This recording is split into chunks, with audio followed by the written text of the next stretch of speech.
En octobre 2022, des militaires ukrainiens appelèrent Paris. Pas pour demander des Rafales, pas pour demander des Césars. Ils demandèrent un char allemand. Un char que l'Allemagne avait elle-même détruit 12 ans plus tôt. La réponse de Berlin prit plusieurs jours. Ce moment passa presque inaperçu dans les médias français. Une anecdote dans la guerre d'un autre. Mais dans les états-majors parisiens, quelques officiers lurent les dépêches avec une attention particulière. Parce qu'ils reconnaissaient la logique. Parce qu'ils avaient vu la même chose se produire en France. Pas avec le même char, mais avec la même décision, la même certitude que certaines menaces appartenaient au passé, et le même réveil brutal quand le passé revint. Le général Bruno Durieux, alors en poste à l'état-major de l'armée de terre, se souvint plus tard de cette période comme d'un moment de clarté inconfortable. On regardait l'Allemagne chercher désespérément des machines qu'elle avait elle-même mises à la ferraille. Et on savait, sans se le dire ouvertement, que nous avions fait exactement la même chose. Le char dont l'Ukraine avait besoin s'appelait le Gepard, un canon anti-aérien automoteur développé en Allemagne pendant la guerre froide, armé de 2 canons à tir rapide capables d'abattre des cibles volant à basse altitude. Pendant des décennies, il avait constitué l'épine dorsale de la défense anti-aérienne mobile de la Bundeswehr. Des centaines d'exemplaires avaient servi dans les brigades blindées allemandes, se déplaçant avec les colonnes, surveillant en permanence le ciel. Puis la guerre froide prit fin, et avec elle, croyait-on à Berlin comme à Paris, la menace venue du ciel. Ce que personne ne dit à voix haute à l'époque, c'est qu'on ne supprimait pas seulement une machine, on supprimait une capacité entière, la formation, les pièces détachées, la production de munitions, le personnel spécialisé. Un écosystème construit sur des décennies, abandonné en quelques années de coupes budgétaires. Et genau hier, exactement ici, commence une histoire qui n'est pas seulement allemande. La France avait son propre Gepard. Il s'appelait le Roland, un système de missiles anti-aériens à courte portée, déployé depuis les années 70, conçu pour protéger les forces terrestres contre les aéronefs à basse altitude. Fiable, éprouvé, spécialisé. Et en 2014, la France décida qu'il n'était plus nécessaire. Les mêmes arguments qu'à Berlin. Trop coûteux à maintenir. Les opérations extérieures, Afghanistan, Mali, Sahel, se déroulaient contre des adversaires sans aviation. La menace aérienne semblait appartenir à une autre époque. Le Roland fut retiré du service sans cérémonie particulière. Les derniers systèmes rejoignirent les musées ou furent démantelés. La capacité disparut. 8 ans plus tard, des drones iraniens bon marché traversaient le ciel ukrainien en essaim, détruisant des centrales électriques, des hôpitaux, des immeubles d'habitation. Et ni l'Allemagne ni la France ne disposaient du système le plus adapté pour les abattre. Ce n'était pas une coïncidence, c'était le résultat d'une logique partagée, d'une erreur commise simultanément par les 2 principales puissances militaires d'Europe continentale. Une erreur qui semblait raisonnable au moment où elle fut prise, et qui ne le semblait plus du tout en 2022. Pour comprendre comment on en arriva là, il faut revenir au Gepard lui-même. À sa création, à sa logique, à la guerre pour laquelle il fut construit, et à la décision qui, 12 ans avant que l'Ukraine en ait désespérément besoin, le condamna. Cette décision ne fut pas prise dans l'obscurité, elle fut prise en plein jour, par des hommes convaincus de faire le bon choix. C'est précisément ce qui la rend si difficile à oublier.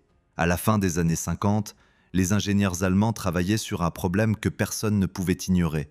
Les forces soviétiques stationnées en République démocratique allemande disposaient d'une aviation capable d'atteindre les brigades blindées occidentales en quelques minutes.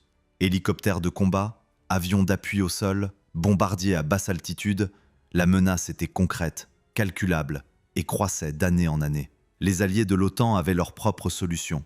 L'Allemagne n'en avait pas encore. La réponse que développèrent les industriels allemands était radicale pour l'époque. Pas une batterie fixe postée sur une colline, mais une machine capable de se déplacer avec les brigades blindées, d'emprunter les mêmes routes, de franchir les mêmes ponts, de maintenir la même vitesse, tout en surveillant en permanence l'espace aérien. Le Gepard ne devait pas stationner derrière le front, il devait en faire partie. La France observait ce développement avec intérêt. Paris travaillait simultanément sur sa propre réponse à la menace aérienne soviétique. Le système Roland, fruit d'une coopération franco-allemande entre Aérospatiale et MBB, prit forme dans les années 60. Missile à courte portée, réaction rapide, mobilité comparable à celle du Gepard. 2 pays, 2 approches différentes. L'un misait sur le canon, l'autre sur le missile. Mais la même logique fondamentale, protéger les forces terrestres contre une aviation ennemie omniprésente. Ce parallélisme n'était pas un hasard. Il reflétait une réalité stratégique partagée. La France et l'Allemagne faisaient face à la même menace, sur le même théâtre d'opération, avec les mêmes contraintes. Et les deux pays investirent massivement dans ces capacités pendant les décennies qui suivirent. Le Gépard pouvait suivre automatiquement une cible se déplaçant à plus de 800 km/h et ouvrir le feu sans intervention manuelle du tireur. Dans les années 70, cette automatisation était une prouesse technologique sans équivalent dans la plupart des armées occidentales. Le Roland français offrait une capacité comparable dans le domaine des missiles, des temps de réaction inférieurs à 10 secondes entre la détection et le tir. Ensemble, ces deux systèmes formaient l'épine dorsale de la défense antiaérienne à basse altitude de l'Europe centrale pendant la guerre froide. Puis le mur tomba. En novembre 1989, les frontières s'ouvrirent. En octobre 1990, l'Allemagne fut réunifiée. Les forces soviétiques se retirèrent. Les pays du pacte de Varsovie devinrent des partenaires de l'OTAN. La menace aérienne que les concepteurs avaient calculée dans les années 60 cessa d'exister sous sa forme originelle. Dans les états-majors, une réévaluation silencieuse commença. Le Gépard restait en service, par inertie institutionnelle, par contrat de maintenance en cours, par personnel formé qu'on ne savait pas affecter ailleurs. Mais son rôle se réduisait. Les exercices devenaient moins fréquents, les investissements en modernisation plus limités, l'attention de la hiérarchie plus distraite. En France, le Roland connaissait la même trajectoire. Les régiments d'artillerie sol-air voyaient leur dotation diminuer, leurs effectifs fondre, leur place dans les plans opérationnels se réduire. On ne supprimait pas encore le système, mais on cessait progressivement d'y croire. Ce qui ne fut pas dit ouvertement dans cette période, ni à Berlin ni à Paris, c'est qu'on abandonnait non seulement des machines, mais une culture. Des officiers qui comprenaient la défense antiaérienne mobile, des techniciens qui connaissaient ces systèmes dans leurs moindres détails, des doctrines construites sur des décennies d'exercice. Tout cela commençait à s'effriter, lentement, sans bruit, sans décision spectaculaire. Le capitaine François Lemaire, officier dans un régiment d'artillerie sol-air au début des années 2000, décrivit plus tard cette période comme un lent naufrage dont personne ne voulait reconnaître la réalité. On voyait les moyens diminuer, les exercices se raréfier, les jeunes officiers choisirent d'autres spécialités. On savait ce que cela signifiait. Mais la pression venait d'en haut, et en haut, on regardait ailleurs. Ce qu'ils ne pouvaient pas savoir, c'est que cette description s'appliquait mot pour mot à ce qui se passait simultanément en Allemagne. Deux armées, deux pays, une seule et même erreur commise en parallèle. Et puis vint l'Afghanistan. Quand les premiers soldats français atterrirent à Kaboul à l'automne 2001, la nature des opérations militaires semblait avoir changé définitivement. L'ennemi n'avait pas d'aviation, il n'avait pas de missiles. Il combattait avec des kalachnikovs, des engins explosifs improvisés, des tactiques de guérilla. Dans ce contexte, un système de défense antiaérienne à basse altitude semblait non seulement inutile, mais absurde. Une réponse sophistiquée à une question que personne ne posait plus. Les planificateurs budgétaires des deux côtés du Rhin saisirent l'argument. Les opérations extérieures redéfinissaient les priorités. Les forces devaient être légères, déployables, adaptées aux théâtres asymétriques. Les systèmes lourds conçus pour la guerre en Europe centrale n'avaient plus leur place dans cette nouvelle logique. Ce raisonnement était cohérent, il était même défendable.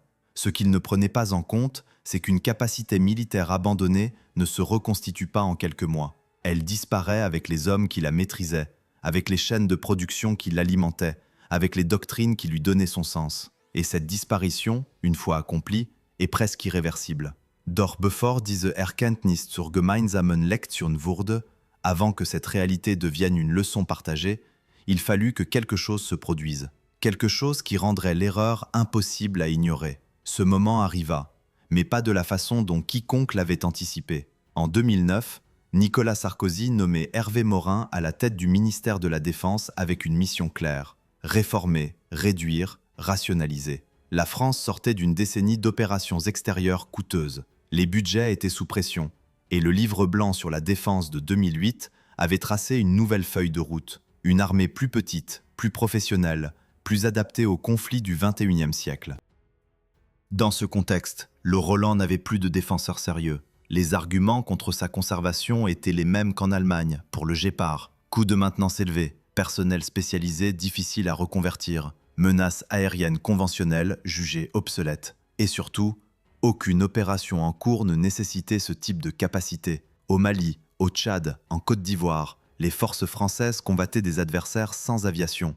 Le Roland était une réponse à une question que le terrain ne posait plus. Un général de brigade en poste à l'état-major terrestre formula la décision avec une concision brutale dans une note interne. Nous maintenons une capacité coûteuse contre une menace qui n'existe plus, au détriment de capacités dont nous avons besoin maintenant. La note fut approuvée. Le processus d'élimination du Roland commença. Ce qui ne figura pas dans cette note, ce qui ne figura dans aucune note officielle de cette période, c'est la question inverse. Que se passe-t-il si la menace revient ? Pas exactement sous la même forme, pas les mêmes avions soviétiques, mais quelque chose de nouveau, d'inattendu, qui exploite précisément la vulnérabilité que nous créons en abandonnant cette capacité. Cette question ne fut pas posée, ou si elle le fut, elle ne reçut pas de réponse sérieuse.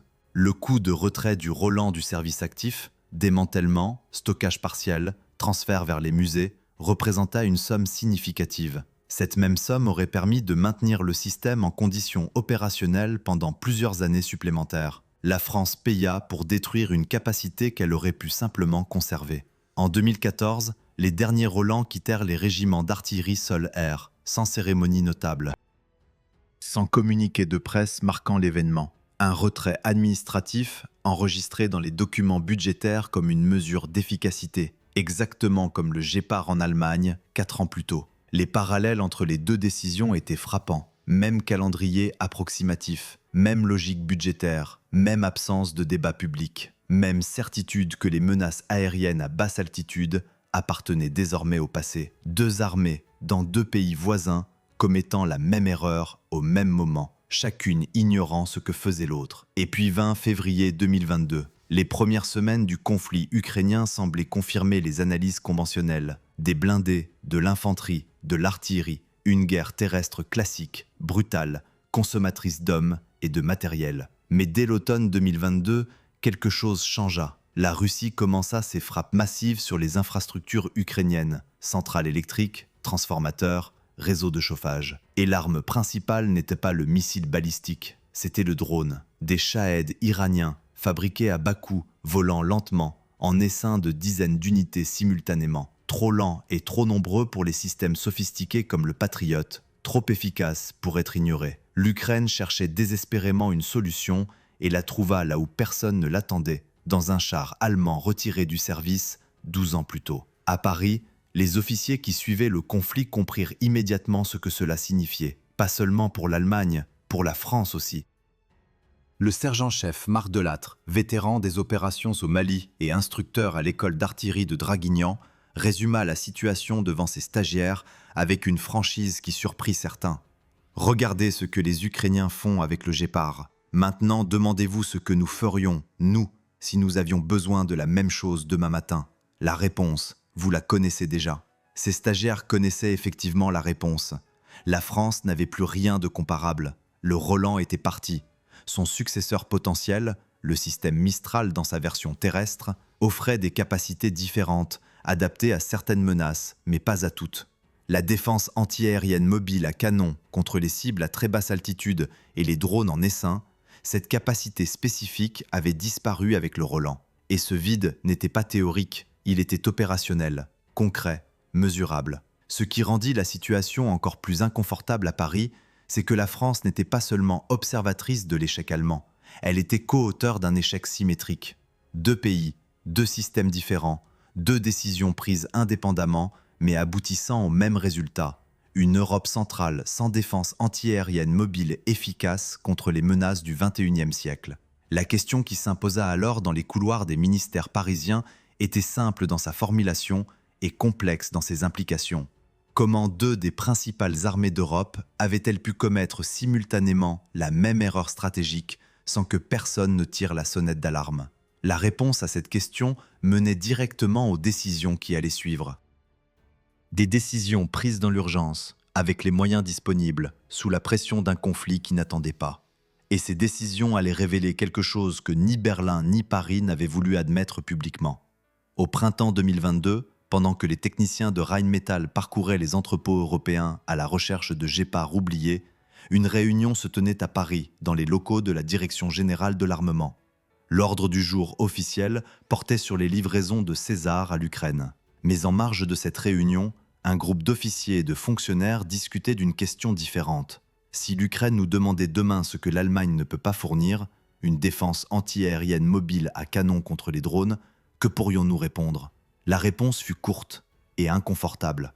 La France ne disposait d'aucun système directement équivalent au Guépard. Le Roland avait disparu. Le Mistral sol-air existait, mais dans une configuration différente, adaptée à d'autres types de menaces. Pour la défense contre les essaims de drones à basse altitude, la réponse française était au mieux partielle, au pire inexistante. Ce constat ne fut pas rendu public. Il ne fit l'objet d'aucun communiqué, d'aucune déclaration officielle. Mais il circula dans les cercles concernés avec la discrétion pesante des vérités que personne ne veut formuler trop clairement. Pendant que l'Allemagne cherchait des Guépards dans les entrepôts néerlandais et négociait des munitions avec le Brésil, la France étudiait en urgence la possibilité d'adapter des systèmes existants pour combler une lacune similaire. Des ingénieurs de KNDS, le groupe franco-allemand issu de la fusion de Nexter et de Krauss-Maffei-Wegmann, travaillèrent sur des configurations hybrides combinant plateformes blindées et systèmes anti-aériens légers. Ces travaux n'aboutirent pas à des livraisons rapides, ils aboutirent à des rapports. Et les rapports prirent place dans des dossiers. Pendant ce temps, les Guépards restaurés arrivaient en Ukraine. Les premiers exemplaires livrés en juillet 2022 étaient loin d'être parfaits. Des machines vieilles de plusieurs décennies, remises en état dans l'urgence, avec des pièces détachées récupérées sur d'autres véhicules, alimentées par des munitions venues d'outre-Atlantique. Mais elles fonctionnaient, et sur le terrain ukrainien, elles produisirent des résultats que personne n'avait anticipés avec une telle clarté. Les équipages ukrainiens s'adaptèrent à une vitesse qui surprit les instructeurs allemands. En quelques semaines, ils maîtrisaient une machine pour laquelle la Bundeswehr avait autrefois exigé plusieurs mois de formation. Ils développèrent des tactiques nouvelles, non répertoriées dans les manuels allemands. Utilisation nocturne, intégration avec d'autres systèmes de détection, déploiement en positions avancées que les doctrines occidentales auraient jugées trop risquées. Le résultat fut mesurable. Dans les zones où le Guépard était déployé, le taux de réussite des attaques de drones russes diminua sensiblement. Les équipages ukrainiens rapportèrent que la machine était devenue irremplaçable, non pas parce qu'elle était parfaite, mais parce qu'elle remplissait une fonction que rien d'autre ne pouvait remplir. À Paris, ces rapports furent lus avec attention. Et avec un sentiment qui mêlait le soulagement, les Ukrainiens avaient trouvé une solution et quelque chose de plus difficile à nommer. Une reconnaissance tacite que la France se trouvait dans une position similaire à celle de l'Allemagne. Pas identique, mais similaire dans sa logique fondamentale. Le général Durieux, qui avait suivi l'affaire depuis le début, formula ce sentiment dans une note interne, restée confidentielle. Nous avons regardé l'Allemagne avec une certaine condescendance au début de cette crise. Nous pensions avoir évité ces erreurs. La réalité est plus nuancée. Nous avons commis des erreurs différentes, avec des systèmes différents, à des moments légèrement différents. Le résultat est le même, une lacune capacitaire dans un domaine que la guerre en Ukraine a démontré comme critique. Cette note arriva sur les bureaux au moment où la question du successeur commençait à s'imposer. En Allemagne, Rheinmetall avançait sur le Skyranger 30, un nouveau système anti-aérien à canon sur châssis Boxer, conçu pour succéder au Guépard avec les technologies du XXIe siècle. Radar modernisé, intégration numérique, capacité de commandement en réseau. Les présentations étaient convaincantes, les délais l'étaient moins. Les premières livraisons en série n'étaient pas attendues avant la fin de la décennie. En France, la réponse s'appelait le programme SHORAD, Short Range Air Defense, un effort pour reconstituer une capacité de défense anti-aérienne à courte portée pour les forces terrestres. Des études, des appels d'offres, des évaluations. KNDS, Thales, d'autres industriels présentèrent leurs concepts. Mais entre un concept présenté en salon et un système livré en régiment, il y a un gouffre que les budgets et les calendriers de l'acquisition publique rendent souvent infranchissables rapidement. Et pendant que les industriels présentaient et que les administrations évaluaient, la guerre continuait. Ce décalage entre l'urgence du terrain et la lenteur des processus d'acquisition n'était pas une surprise pour ceux qui connaissaient le système.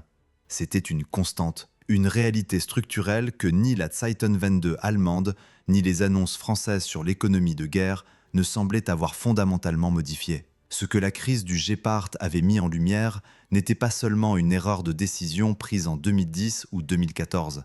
C'était un problème systémique. La façon dont les démocraties occidentales évaluent les capacités militaires en temps de paix, avec des critères budgétaires et des horizons temporels qui ne correspondent pas aux réalités du temps de guerre. La façon dont des avertissements internes sont absorbés par des institutions qui fonctionnent par consensus et par inertie. La façon dont une capacité peut disparaître, non pas par une décision spectaculaire, mais par une série de petits renoncements successifs, chacun raisonnable pris isolément, dévastateur pris ensemble. Ni l'Allemagne ni la France n'avaient inventé cette logique, mais toutes deux en avaient payé le prix. Et la question qui restait ouverte, la question que personne dans les ministères parisiens ou berlinois ne formulait publiquement, était celle-ci. Avait-elle vraiment compris pourquoi ?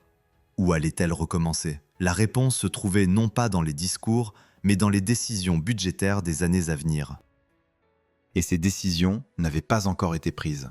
Taille 5 sur 5. À l'automne 2024, un officier supérieur de l'armée de terre française prit la parole devant un groupe de jeunes officiers à Saint-Cyr. Il n'avait pas préparé de présentation. Il commença par une question. Citez-moi un système que l'armée française possède aujourd'hui et dont elle pourrait se passer dans 10 ans. Puis demandez-vous ce qui se passera si vous avez tort. Le silence qui suivit dura plus longtemps que prévu. Ce silence résumait mieux que n'importe quel rapport officiel l'état d'esprit qui régnait dans certains cercles militaires français depuis 2 ans. Pas de panique, pas de mea culpa public, mais une conscience nouvelle, inconfortable, que les certitudes des années 2000 avaient produit des vulnérabilités dont l'Ukraine avait révélé l'ampleur réelle. La France avait tiré des leçons de la crise du Gepard. Officiellement du moins, le programme SHORAD avançait. Des crédits avaient été inscrits dans la loi de programmation militaire 2024-2030. Thales et KNDS travaillaient sur des solutions concrètes. Les discours officiels évoquaient une reconstitution des capacités de défense antiaérienne à courte portée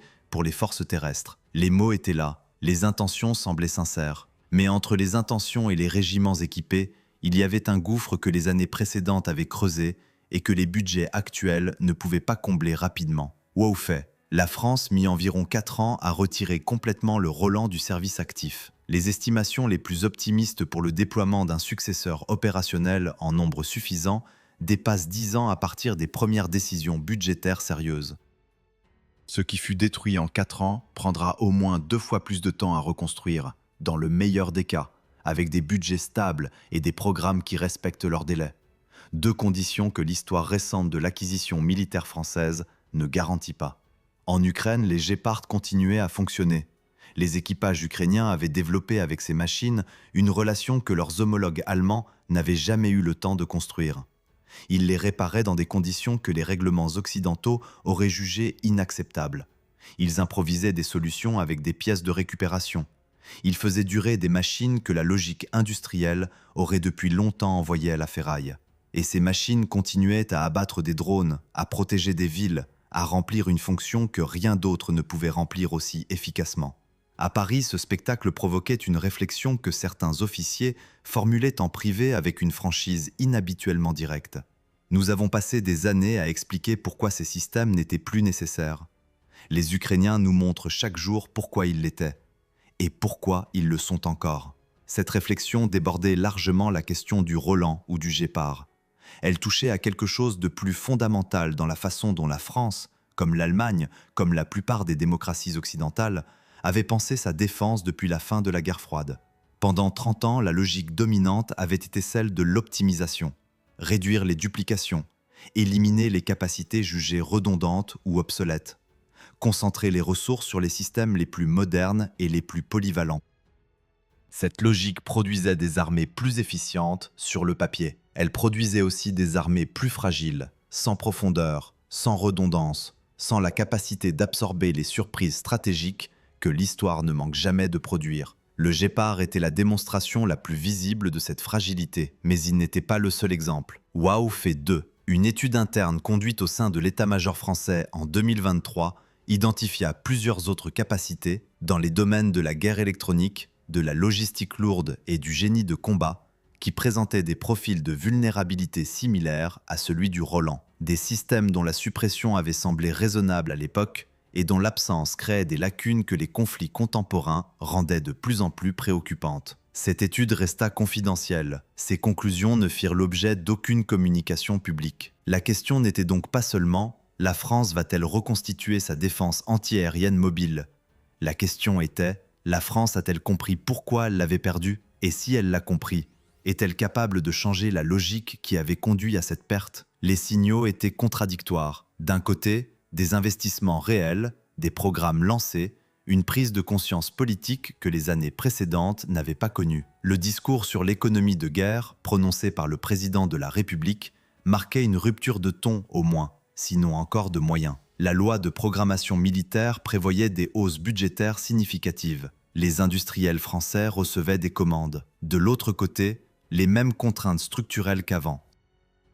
Des délais d'acquisition qui se comptent en années, parfois en décennies. Des processus budgétaires qui privilégient le court terme. Des arbitrages politiques qui, au moment des choix difficiles, tendent à favoriser ce qui est visible et immédiat sur ce qui est nécessaire et lointain. L'officier de Saint-Cyr termina son intervention sans répondre à sa propre question. Il laissa le silence faire son travail. Puis il dit une dernière chose. Le Gépard n'est pas une histoire allemande, c'est une histoire européenne. Et elle n'est pas terminée. Dans les couloirs qui suivirent, plusieurs stagiaires cherchèrent sur leur téléphone des informations sur le Roland, sur sa suppression, sur ce qui était prévu pour le remplacer, sur les délais, sur les budgets. Certains d'entre eux seraient aux commandes des décisions budgétaires dans 15 ou 20 ans. Ils auraient alors à choisir entre maintenir des capacités coûteuses contre des menaces incertaines ou libérer des ressources pour des priorités plus immédiates. L'histoire leur avait fourni un cas d'école. Ce qu'ils en feraient restait une question ouverte, comme elle l'était restée pour toutes les générations précédentes qui avaient eu accès aux mêmes leçons et qui avaient, pour la plupart, choisi de regarder ailleurs. Quelque part dans une caserne française, un système existe aujourd'hui que personne ne juge indispensable, dont le coût de maintenance fait l'objet de discussions budgétaires, dont l'utilité est questionnée par des planificateurs convaincus que les menaces ont changé. Peut-être ont-ils raison. Peut-être ce système appartient-il vraiment au passé. Ou peut-être, dans 10 ans, quelqu'un cherchera désespérément à le retrouver. Si cette vidéo vous a intéressé, donnez-lui un like, partagez votre avis en commentaire et abonnez-vous à la chaîne pour ne manquer aucun épisode. Dans la prochaine vidéo, je vous raconte l'histoire d'un système que la France a développé, financé et que sa propre armée n'a jamais complètement maîtrisé.